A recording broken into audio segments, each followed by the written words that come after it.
You want to take us through our first team, the vitals, and I will set the alarm. I do. We are going with the Denver Nuggets first in the Northwest Division here. They're key free agents. I should say singular, but that would be a slap in the face of Jeff Green, who's also a free agent. Bruce Brown is the main guy. He's got a player option. The Nuggets are pretty limited in what they can offer him, so he is the very hot MLE plus candidate for like every team out there. Jamal Murray, these always surprise me, is extension eligible. He can get up to 3 years and 150-ish million would be his max. Denver's cap situation, as is the case for most teams that have a lot of success, they're over the tax. They probably will not have the full or the mini. Well, it depends on what happens with Bruce Brown, what they get as far as their full or their mini MLE. We are assuming that to get to that figure that we do not have holds for Brown or Green. But we'll discuss that in more detail. Notable trade exceptions. They still have one for like another couple of weeks from the Monte Morris trade. $9.1 million expires July 6th. Biggest needs, Dan. So this team won the title, and those teams tend to not have huge needs, but nobody's perfect. So what, if you're the Nuggets, what is item number one on your offseason priority list? It's Bruce Brown, because I think he determines your biggest need. Is it going to be a backup ball handler / another veteran wing, or is it going like right now? If he comes back at just kind of like backup 5, with like they're pretty much just set. And so I'm very interested to see what he does. I know Michael Malone said he wasn't going anywhere, but they can offer him a starting salary slightly north of $7 million, or the taxpayer. Have you seen? I don't have a specific number on the mini MLE. I've like asked people, and they like we have the non-taxpayer MLE hammered out. We know what the room is going to be. Like the room is $7 million. So the taxpayer MLE should probably be higher. They might not have access to it though, but it could be greater than what they could offer Brown. If they can access it, they can offer him that.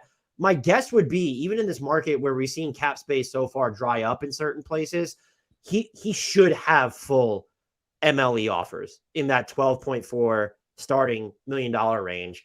I would give him the full boat, like 4 years. And the only way, not the only way, but if he returns, if he opts in or opts out and signs a non-bird contract, this is very much a wink-wink situation where they're going to give him a pay raise next summer using early bird rights, which I will say before I throw it to you, maybe there's some investigation into it. I don't particularly care about that stuff.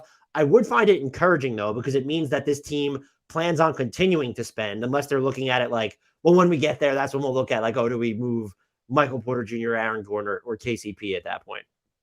Yeah, I think, well, Nick Batum is the example that gets thrown out a lot, because I think he did something similar with the Clippers a few years ago. He did it twice. Reggie Jackson too, remember? So I don't think it's likely that will, the league is going to look askance at that.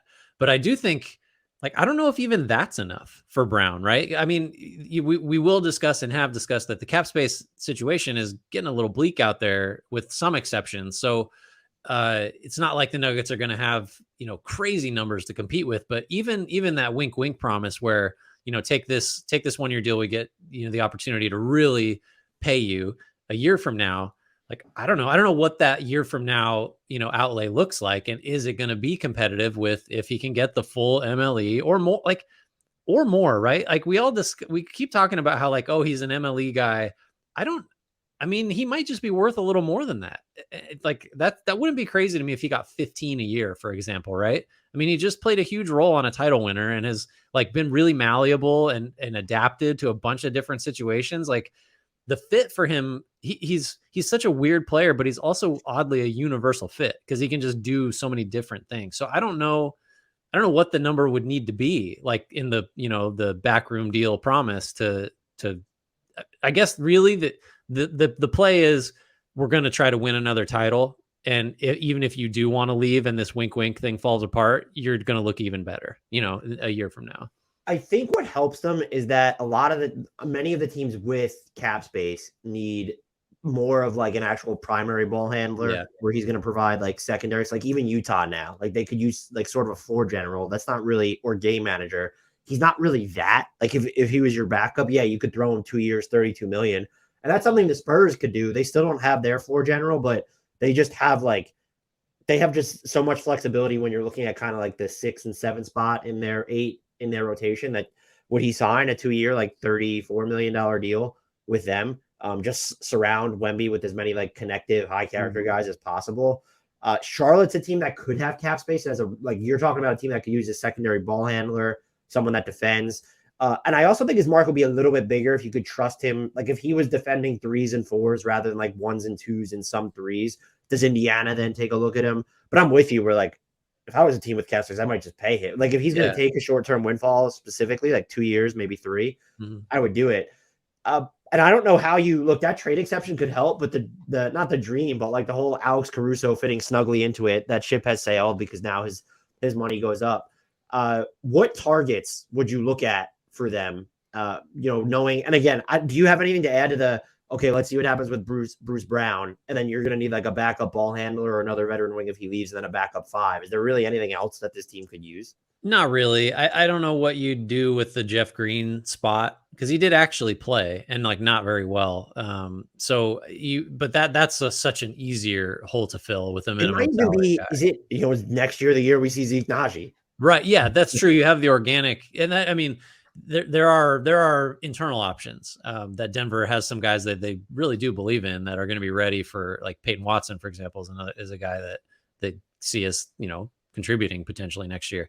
No, so as far as targets, like we're kind of, we're not spending lavishly here. It's minimums, basically. It's minimum. It's like they can spend the minimum if you think Brown is coming back. So I guess if I start with the guards, I think Dennis Schroeder is probably much more than a minimum player, but he's someone they should at least fire an offer at. Shake Milton is kind of interesting to me for the same reasons. Then you kind of get into the wings and bigs, and Joe Ingles, for example, just another guy to hit a 3 and make a decision. Not going to help you defensively. I'm not sure how that might kind of compromise the Nuggets in the ways that we've all thought they were compromised until they just defended well enough to win a championship. Do you have anybody else you like in the free agent bucket that I haven't mentioned or that plays a different position? If we were looking at bigs, like is Bismack Biyombo, Paul Reed, Dwight Powell might all be too expensive. But like those would be names. The 2 names I like that I think would be very gettable, O'Shea Brissett and Javonte Green, where it's like if they can hit enough 3s, the spectrum of positions that they can defend. And Javonte Green wasn't recovering well from his injury as of March.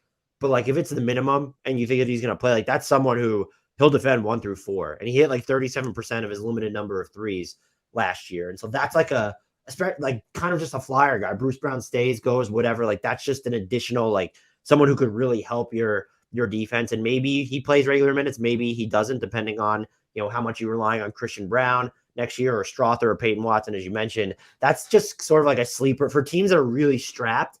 I could just see him being very helpful. Mm-hmm. Yeah. Let's see. Do we have anything else on them though? This feels like a short, like they're kind of just easy to tackle because they don't need much. I think we both agree, like they enter next year as title favorites no matter what, right? Or is there, if Bruce Brown leaves, do you equivocate on that? I think unless another team, even if Bruce Brown leaves, unless somebody else really levels up, I think you probably just have to go with the Nuggets. The usual suspects will all be up there, but I think the default should be Denver for sure. And they really are just a 1-issue team. Get Brown back and then offseason's a success. Don't get him back. You really are you need somebody that's going to dribble the ball, I think, for, a few minutes a game.